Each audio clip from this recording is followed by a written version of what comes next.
สวัสดีครั้งเด้อสวัสดีเด้อ มันนี่ที่ นี่สร้างกันเนาะ มันสร้างสรรค์ คือแบบบ่มีคือกันก็ซอยๆกันประมาณนั้นพี่น้องเลยเอาบัดนี้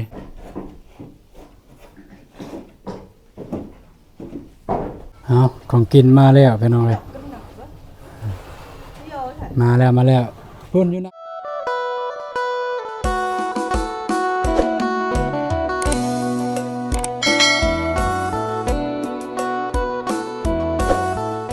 เปิดภาพมาก็ยังอยู่เฮือนอยู่ศาลคือเก่ามาต่อ EP ที่2เด้อพี่น้องเด้อ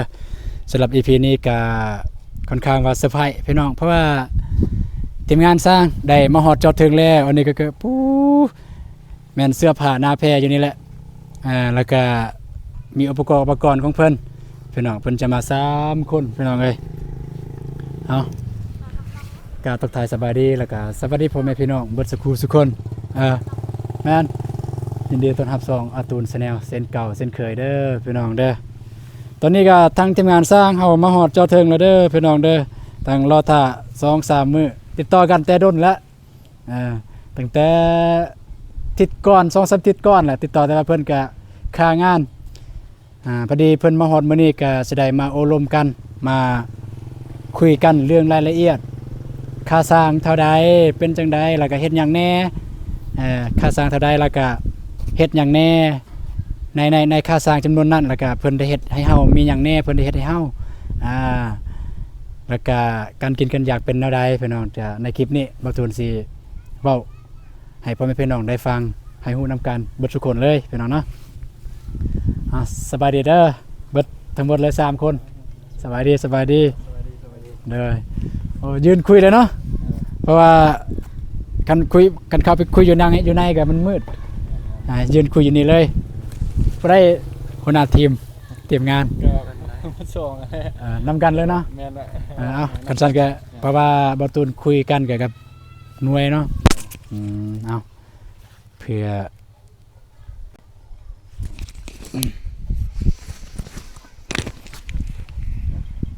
ได้คุย สวัสดีครั้งเด้อสวัสดีเด้อ มันนี่ที่ นี่สร้างกันเนาะ แม่นสร้างเป็นสร้างเลย ก่อนอื่นหมดกับบอตูนขอแนะนำชื่อตัวเองเด้อนี่ชื่ออาตูนชื่ออาตูนแม่นคนในบ้านเนี่ยจะเอิ้นอาตูนน่าจะคนในบ้านเนี่ยน่าจะฮู้เบิดทุกคนนั่นแหละอาตูน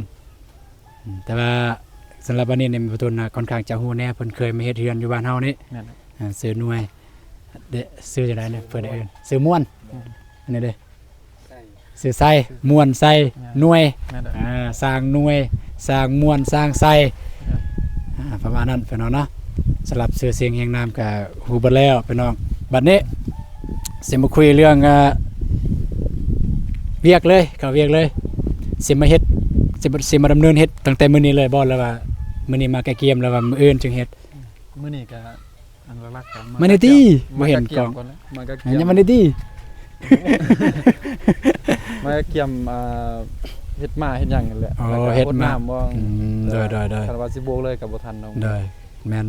นั่นแหละจึงได้ถาม แล้วก็สั่งสายสั่งหยังปะนั่นแหละแล้วสั่งมีฟองน้ำมีหยังนั่นแหละอุปกรณ์อื่นนั่นแหละ อุปกรณ์เนาะ พอเฮาก็เหลือเอาสิเอาเครื่องอีกเลยเกี่ยมอีกเลยเครื่องบ่ทันครบมาอุปกรณ์ก็ยังขาดอยู่ แสดงว่าอุปกรณ์ทางทีมงานสร้างเนี่ยมันสำหรับอุปกรณ์ที่จะมาโบกเนี่ยมันมีครบแล้วประเภทอีหยังเคินแนวจอกแนวจับเป็นอย่างนั้นพวกนั้นแหละมีครบแล้วเนาะแม่นสำหรับมื้อนี้เนี่ยมันเพิ่นจะมาแกะเกียมเด้อพี่น้องเด้อมาเฮ็ดแบบประเภทหาดอีหยังเขาเอิ้นว่าหาดอันนั้นเนาะเอิ้นว่าหาดบอลอยู่นะเฮ็ดหาดแต่ว่าทางนี้ทางสร้างจะเอิ้นว่ามะมะเพื่อสบายย้ายนั้นย้ายนี้โบกแล้วก็อันดับที่2เนาะเรื่องค่าจ้างที่จริงเฮาลงกันแล้วเนาะค่าจ้างลังไม้เนาะแต่ว่าอยากจะบอกให้พี่น้องพ่อแม่พี่น้อง FC ได้ฮู้นำกันเลยค่าจ้างเท่าใดค่าจ้างนี่มันเท่าใดเอาเว้าเลย จ้างเงินมูลค่านั้น15 ล้าน 15 ล้าน แม่นตามที่ตกลงไว้ ตามที่ตกลงกันไว้มัน15 ล้านใน15 ล้านนี้จะโบกในนอกแล้วก็มีหยังแน่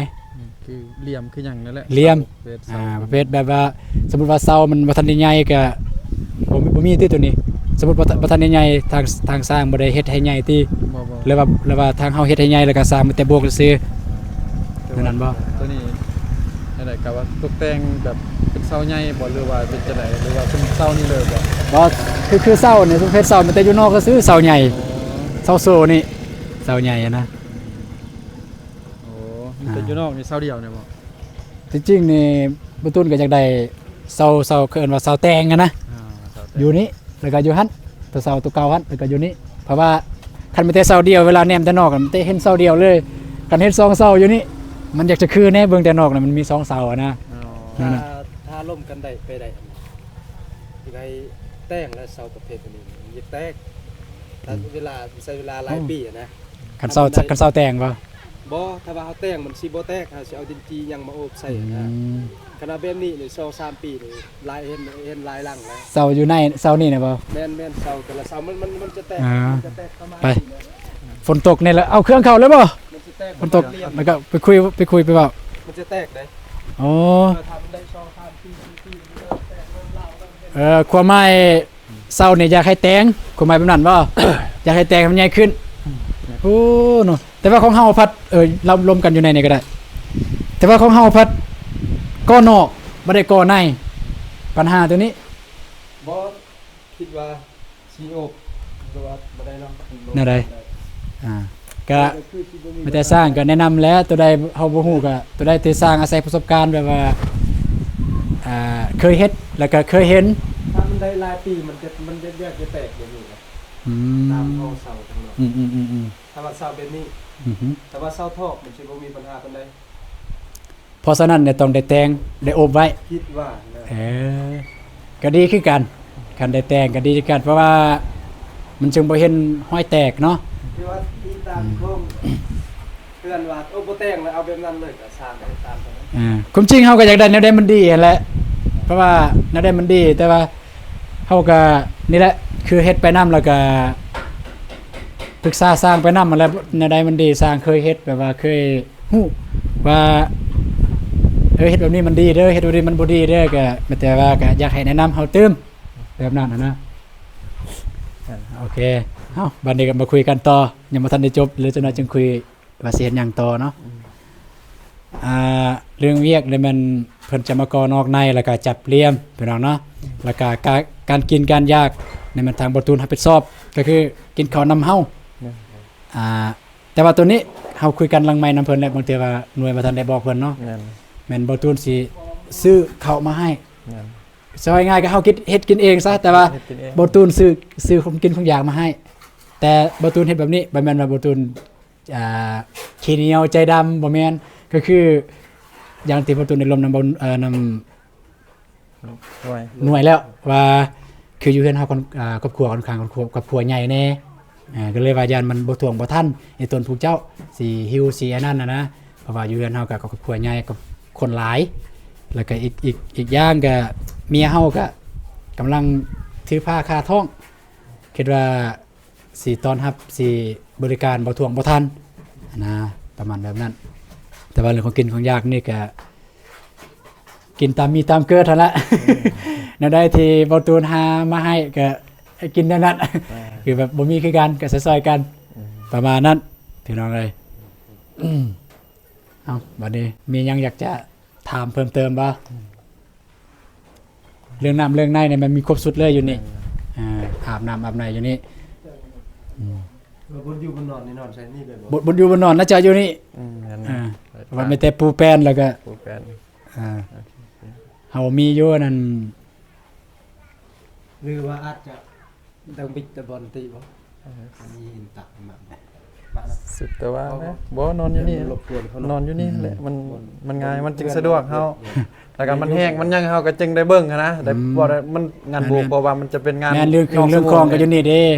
นะก็นอนอยู่นี่ก็ดีคือกัน เครื่องครองอยู่นี่แหละ เพราะว่าเครื่องคองอยู่นี่ เสียยัง แล้วก็บ่อันน่ะ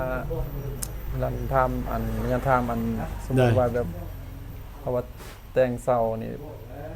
ก็ว่าสิแต่งบ่รู้ว่าจังไดหรือว่าแบบ พอดีเลยสวยดอกเลยก็อยู่กูแล้วก็ไปจำแต่ คันว่าแต่งก็จักเสาแล้วก็ แต่เสาเดียวตัวนั้นและเสาโซ่ตัวนั้น โอ้แต่งเสาเดียวเนาะ อืม เขาบอกว่าเอาแต่งเสาเดียวซะเนาะยันว่าจะหน่อยว่า เสาเดียวกับสิว่าเสา บ่ความหมายแนวนี้ ทางนี่ บ่ความหมายแนวนี้สู้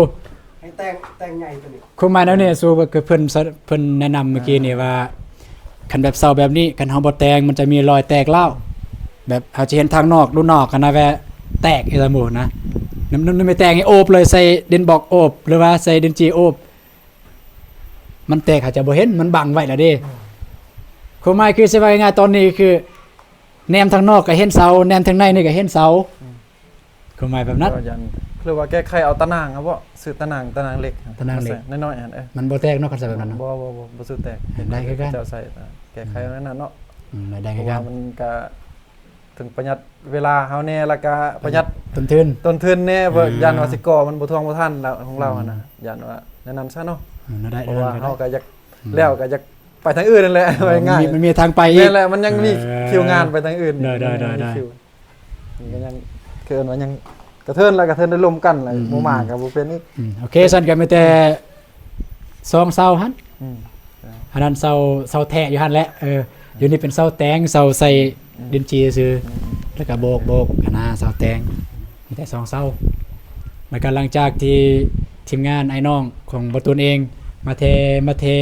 กันศาสตร์นี่แล้วก็มีแต่โบกตัวนั้น โบกแบบมันงามอะนะบ่เห็นหอยเห็นนี่นั่นแหละงานก็มาเต็มมาโบกซื่อๆนะที่อย่างที่ประตูนได้เว้าอันน่ะบ่ได้มาเฮ็ดอิหยังต่อเติม แต่ถ้ามีแนวสิต่อเติมประตูนก็สิแจ้งทีมงานอีกครั้งหนึงว่าประตูนนี่ได้แบบนี้เฮ็ดให้ได้บ่แล้วก็ล้มราคากันไหมว่าสิเอาเท่าใดประมาณนั้นน่ะนะ นั่นแหละนั่นน่ะปกติ นั่นว่าประมาณนั้น แต่ว่าราคาที่ได้ร่วมกันไว้ในตอนนี้ ก็คือมาแต่มาเฮ็ดมาโบกซื่อๆแล้วก็มาแต่งเสาหั่นมาโบกทุกภาคทุกส่วนเลยแล้วบัวมีบ่ในราคานี้เลยบ่บัวเลยว่าต่างหาก หอมบัวเต็ม บ่มีแล้วบัวยอมเลยกัน เฮ็ดบ่ได้คือกันเอาเว้าน้ำลังแล้วบัว เพ โอ ราะ เค ว่า โอเคเดี๋ยวเว้าน้ำใหม่นะ แม่นเลย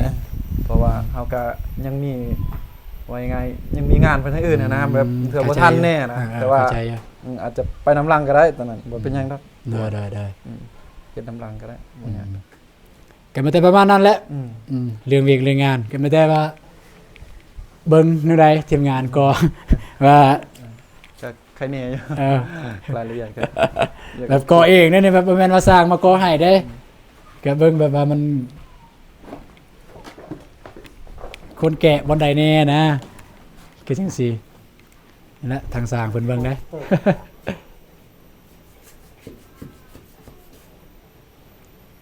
แนวใด ผ่านเนาะฮะ เพิ่นเฮ็ดก็ทีมงานเฮ็ดเนี่ยก็ทีมงานไอ้น้องมาเฮ็ดก็เพิ่นบ่ได้เฮ็ดไหวเด้เฮ็ดซ่าๆธรรมดามันบ่รู้สึกว่ามันบ่งามเอาออกก่อใหม่ เศร้าหั่นบ่ นี่ล่ะนะสุดละเอียดแต่ว่าละเอียดซ้ำคือว่าล่ะครับบ่แม่นคนที่เคยเฮ็ดไม่ได้ผู้บ่เคยเฮ็ดมาเฮ็ดอันนี้คือยังอายในอายบ่ตูนนี่ผู้นี่แหละเพิ่นแหละหลักๆกันนี่มันเพิ่นแหละมาเฮ็ดมาก่อนี่นับแต่มาตัดหลังโคหลังคานี่มันเพิ่น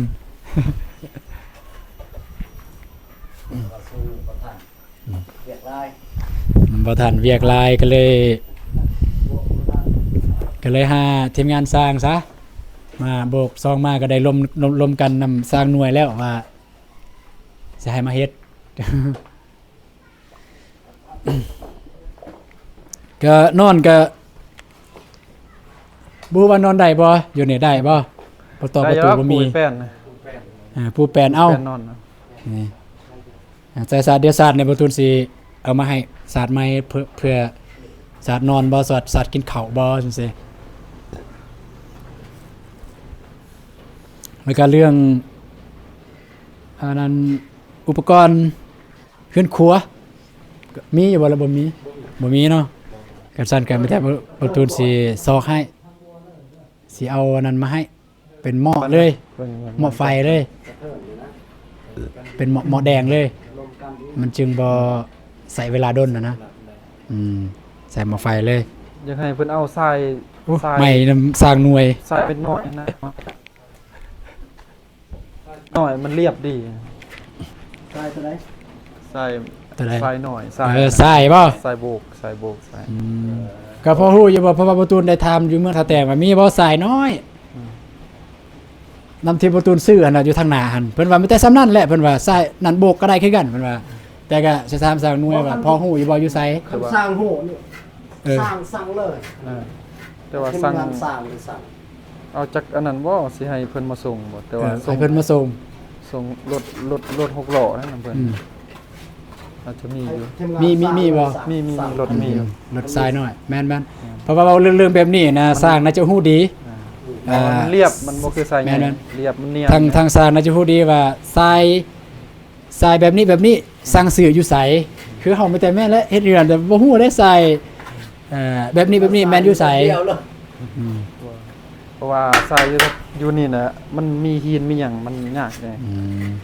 ที่สร้างหน่วยว่าจะสร้างนี่มันทรายอยู่ไส ทรายอยู่ใส่กอง อยู่ใส่กองวะ มันจะเรียบแน่แม่กดตัวนี้นะตามเบิ่ง กันสั้นเนี่ยลองโทรหาตอนนี้เลยก็ได้ ให้เพิ่นมาเลย ลองตามถ้าเกิดเรา ตัวหามันนี่พอดีมื้ออื่นเรา บ่โทรหาตอนนี้จังหน่อยหมู่ก็มาเลย เพราะว่ามื้ออื่นจะได้เริ่มงานนะเด้ ได้ไหมตัวหามันนี่เลย มีเบอร์ก็มีอยู่บ่ตอนนี้ ว่าลองทำอ้ายแต่ว่าเราฮู้จักนำเรา เด้อ แค่เราก็มาส่งนี่ อืม แต่ว่าคันว่าอยู่นี่ตามเบิ่งนี่ครับว่าทรายอยู่นี่เพราะว่าอยู่โฮเซนมันป่นนะป่นมีกับหินเขาบ่ได้เอาออก แม่นั่นแหละ มันยาก นั่นแหละทรายข่อยมันมีหิน มันยากเลย หินเรียบเพิ่นล่ะหินเรียบแต่เป็นหินใหญ่ มันเคินว่าเขาโบกก็ยากมันบ่สะดวกแล้วก็มันติดมันยังหั่นแหละมันยาก บ่คือทรายละเอียดนิดหน่อยแล้วมันงามมันเรียบเลย แล้วก็สิถามทางสร้างเลยสร้างหน่วยเลยคิดว่าใส่ปูนจักสอบนี่คิดว่าร วมเบิดว่า แม่นจักโตน จะประมาณแล้วเนาะ ประมาณเลย มันซ้ำต้นปลายบ่ ต้นปลา ก็ ย เป็น ว่า ไปได้ก็ซ้ำเอามาจากต้นหนึงก่อนก็ได้ ต้นหนึ่งก่อนเนาะ แล้วเอาจังสั่งมันจึงสะดวกนั่นแหละ เด้อ มันก็บ่ไกลปาน แล้วก็ ว่าปูนนี่เพราะว่าจักสั่งนี่คันว่าเป็นไปได้คันว่างบอันนั้นก็จะปูนเสื้อแหละอันมัน ปูนเสื้อ มันคักแ นี่ปูนนี่เปล่า ปูนสร้าง ที่สร้าง อันนี้ปูนสร้างเนาะ แต่ว่าปูนซิงบ่แนะนำให้เอาเลย ปูนสิงเปล่า เพราะว่าเฮ็ดแล้วมันแห้งไวตอนนั้นแล้วก็มันเกาะแล้วสมมุติว่าเฮาได้ดึงเลยมันออกหมดยวงเลยนะ อ๋อ แต่ว่าก่อนี่เอาปูนซิงกันได้เรื่อง อือฮึ ถามว่าปูน อันนี้นี่มันปูนสร้างเนาะ ปูนสร้างใคร ปูนสร้าง แน่อยู่ใครแน่น้อยนึงใครปูนซิง ตอนนี้เอาปูนเสือเนาะบัดนี้เนาะ ปูนคันว่าราคามันสำคัญดูว่าบุรุษเรือนปานใดฮะปูนเสื้อแล้วมันเรียบดีมัน บ่ลูกคุมเรียบตัวนั้นเนาะ ความเรียบความ เอาความเรียบ มันมืนไว้ไงมันเรียบดี แบบเฮ็ดง่ายว่าซั่นซะ เฮ็ดง่าย อืมอืม แล้วก็คันบ่มีค่ะสมมุติว่ามันแพงแน่ก็เอาก็เอาปูนสร้างก็ได้บ่เป็นหยังเนาะ ดอกลัง แต่ว่าปูนซิงนี่ อัดกันใน ปูนซิงนี่บ่อยากอันนั้นปานใด โอเค ปูนซิงว่าเนี่ยน่ะบ่ได้ครับ ไปบ้านนี่พี่น้องเอ้ยกินข้าวกินน้ำแล้วบ่ กินแล้ว เอาดีๆย่างเด้ ย่าง นะ พอดีให้เมียไปเกี่ยมของกินของอยากถ้ากินข้าวกินน้ำอยู่นี่เลย แล้วก็มีย่างขาดเรือก็ถามหาเด้อไม่ว่าจะเฮ็ดประเภทที่พักที่อยู่บนหลับบนนอนนั่นสิก็ถามหามีอย่างที่ต้องการก็ประมาณนี้แหละ เร็วเด้อ ขอบใจ เรื่องห้องน้ำห้องในเนี่ยมันอยู่นี่ประท่านมีห้องน้ำเดี๋ยวถ้าไปพุ่นการแนะนำไปใส่ห้องน้ำอยู่นอกก่อนกับห้องน้ำอายเฮาคือกันห้องน้ำบ่ห้องน้ำนั่นนี่ห้องน้ำนี้แมนคือแบบย่างไปใส่ได้เลย เดี๋ยวจะไปขอบอายเพิ่นแมลงมาทางสร้างมีย่างสร้างจะไปใส่ห้องน้ำมีย่างจะสมมติว่าอาบน้ำอาบท่าย่างน้ำอยู่นี่บ่สะดวก อาบน้ำอยู่นี่บ่สะดวกก็บ่ค่อยสะดวกแล้วอยู่นี่มันอยู่กลางเดินเนาะอาบน้ำก็ไปอาบอยู่พุ่นเลย เดี๋ยวสิไปขอบ ได้ว่าอยู่นี่คันกลางคืนได้อยู่อยู่กลางเดินเด้จังซี่คนย่างไกลไปไกลมาคนหลายได้ โอ้สไลด์ก็ 8-9 โมงก็ยังเฮ็ดเวียกก็มี แม่นบ่ แม่น เสื้ออยู่ มันบ่แห้งเพราะว่างานแบบนี้มันบ่มีเวลา เสื้ออยู่สร้างเนี่ยเสื้ออยู่ งานจริงเลย อื ครับ มเสื้ออยู่ตอนแรกนี่คุยกับสร้างหน่วยว่าสิให้สร้างหน่วยเพิ่นมาเฮ็ดอันนี้เลยแต่ว่า ชุดก่อนก็มาเฮ็ดอยู่นี่ถ้าเว้าก็คือสิได้โบกเลยบ่จัก อยู่ไส เฮ็ดเฮือนอย่างเฮือนปะนอกเลย อ่าไม่เฮ็ดเห็นปานนอกบ่ แม่นเฮาเลย อ่ามาก่ออยู่หั่น แม่น แต่ว่าเฮ็ดเบิดหลังเลยบ่ เบิดเลยแหละ อ่า เพิ่นเจ้าของมีแต่เกียมขึ้นนะ มีแต่ปะเก้บ่ได้ตีเพิ่น อ่า กับบัวบ่ได้เฮ็ดให้ทำ อ่า แต่นั้นเพิ่นหมดแต่ปักทาง อืมโอเคเอามีหยังกะกันเองเด้อบ่ต้องเกรงอกเกรงใจเด้อมีหยังก็ถามหาตัวใดบ่ตุนหามาได้ก็สิหาให้ประเภทเว้าเรื่องวิกเรื่องงาน เป็นกันเองกะมันตัวอยางสั้นๆแล้วสิถามข้าวนี่ข้าวเจ้านี่กินไหนบ่ ได้ เอาแบบตามความตัวเองมากเลยกันว่าบ่ได้ก็คือบ่ตุนสิบ่ซื้อแต่สิซื้อข้าวเหนียวมาให้ แต่ว่าข้าวเหนียวเนี่ยใส่หลายขั้นตอนเด้เนาะ แม่น ใส่หลายขั้นตอนเด้อข้าวเจ้านี่มีแต่หุงไว้แล้วก็ปึ๊บ ขี้คร้านลุกแต่เช้า เฮ็ดไปกันไง แม่เนาะข้าวเจ้าเนาะแต่ปัญหาตอนนี้สิไปซื้ออยู่ไสเนาะข้าวเจ้าเนาะ จะได้ฮะกินข้าวกินอยู่นี่เลยบ่หรือสิไปกินอยู่เทิงอยู่เฮือนได้ซื้อหยังกินนะถ้วยเดียวสองบ่มีบ่ตำมะคุงหยัง มันจะตำมักทั่วหนึ่ง ตำบักทั่ว อันนี้แหละเมียเฮา กำลังถือพาคาท้องก็เลยว่าอยากอันนั้นแน่ ก็เอาทีมงานสร้างกับปุบปับเลยพี่น้องเลยมาฮอดแล้วก็จัดเมียนบอนที่พักที่เสาเลยบาทนี่คือมุ้งแมงยังกับมีเบิดหรือบ่มีเนาะถ้ามีมุ้งกับใครแน่อยู่ยุ่งลายได้อยู่นี่ยุ่งลายได้ เพียงแต่ไปเว้าคุมขี้เหอะเนาะไปยืนเหี่ยวเนี่ยก็ทึกตอดแล้ว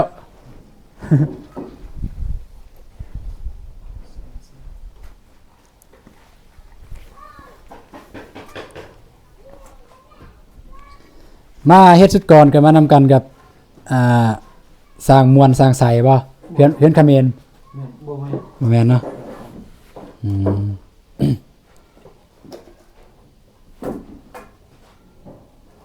เพิ่นมาแล้วก็ปุ๊บปั๊บเลยพี่น้องเอ้ยมาจัดบอนที่จะปูบนหลับบนนอนแล้วก็บอนกินข้าวกินน้ำ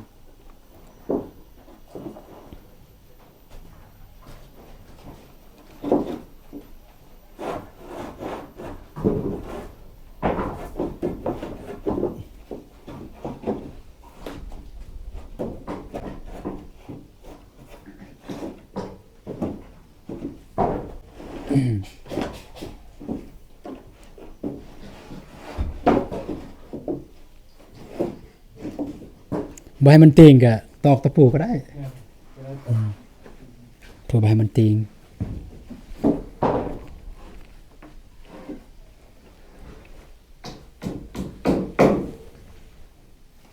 ปูฮอดเพียงนี้เลยก็ได้ประจำนั่น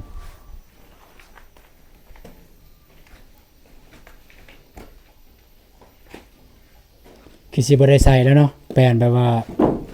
แนวที่สิใส่ก็คือประเภทพวกกันนั่นเนาะมีแต่ปูบอลมาหั่น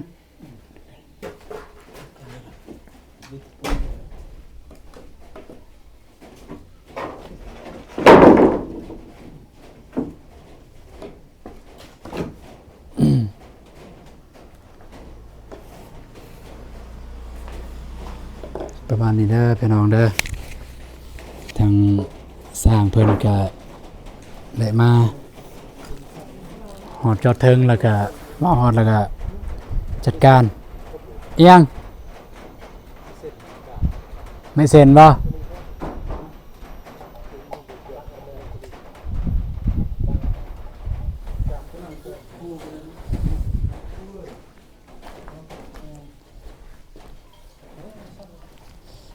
เอาตัวแบบนู้นแบบนี้ไปปูให้เพิ่นก็ได้เพราะว่าตัวแผ่นงามบางทีว่าเพิ่นยังสิใส่อยู่นี่เพิ่นยังใส่อยู่เทิงนี้ ตัวนั้นใส่เลยเอาเลยได้อยู่ระวังเด้อ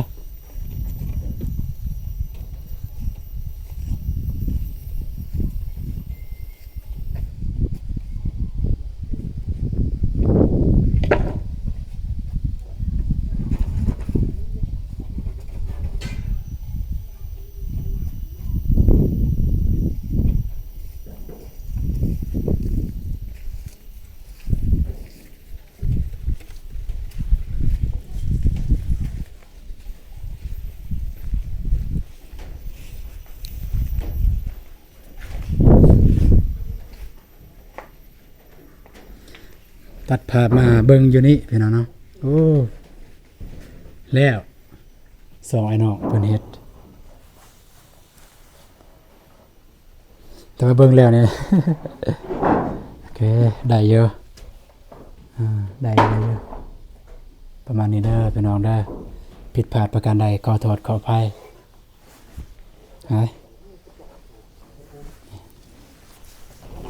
งั้นอันนี้ไม่แบบเก่า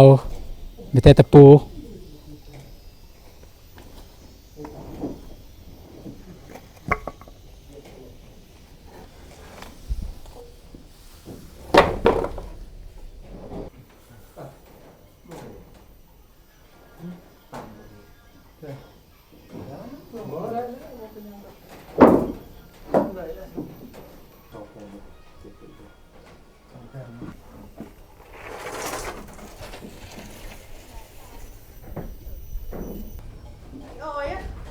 เอาของกินมาแล้วพี่น้องเลยมาแล้วพุ่นอยู่ในดองเอาไปปูนี่ก่อนปูแป้นนี่ก่อนแป๊บนึงเดี๋ยวเราก็มีเสร็จเด้อ